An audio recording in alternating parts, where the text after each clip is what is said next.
Hey guys, ನಾನು ಇವತ್ತು ನಿಮಗೆ ಒಂದು ವಿಡಿಯೋ ತಂದಿದ್ದೀನಿ. ಆ ವಿಡಿಯೋ ಏನು ಅಂತಂದರೆ, ಯಾರಿಗೆ ಧೈರ್ಯ ಜಾಸ್ತಿ ಇದೆಯೋ ಅವ್ರು ಮಾತ್ರ ಈ ವಿಡಿಯೋ ನೋಡಿ. ಇನ್ ಕೇಸ್ ರಾತ್ರಿ ಹೊತ್ತು ಏನಾದರೂ ಈ ವಿಡಿಯೋ ನೋಡ್ತಿದ್ರೆ ದಯವಿಟ್ಟು ಸ್ಕಿಪ್ ಮಾಡಿಬಿಡಿ. ಯಾರ್ಯಾರಿಗೆ ಡಬಲ್ ಗುಂಡಿಗೆ ಇರುತ್ತೋ ಅವ್ರು ಮಾತ್ರ ಈ ವಿಡಿಯೋ ನೋಡೋಕ್ಕಾಗೋದು. ಅಷ್ಟು ಸ್ಕ್ರೀಪಿ ಆ್ಯಂಡ್ ಸ್ಕ್ಯಾರಿ ಆಗಿರುತ್ತೆ ಈ ವಿಡಿಯೋ. ಹಾಗೆ ವಿಡಿಯೋದಲ್ಲಿ ಏನಿರುತ್ತಪ್ಪ ಅಂತಂದರೆ, ಒಂದು ಹಳ್ಳಿನಲ್ಲಿ ಆ ವಿಂಡೋ ಕಿಟಕಿನಲ್ಲಿ ರೆಕಾರ್ಡ್ ಮಾಡಿರುವಂಥ ವಿಡಿಯೋ ಇದು.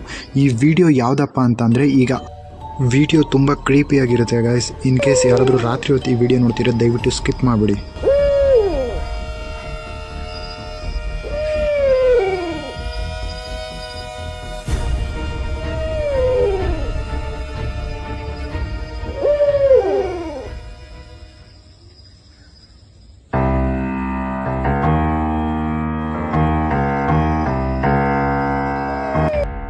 ಇದೇ ರೀತಿ ಹಾರರ್ ಸ್ಟೋರಿ ಹಾಗೆ ಸ್ಕ್ಯಾರಿ ವೀಡಿಯೋಸ್ಗೋಸ್ಕರ ನಮ್ಮ ಪೇಜ್ನ ಫಾಲೋ ಮಾಡ್ಕೊಳ್ಳಿ. ಹಾಗೆ ಮರೀದೇನೆ ಶೇರ್ ಮಾಡಿ ಗೈಸ್.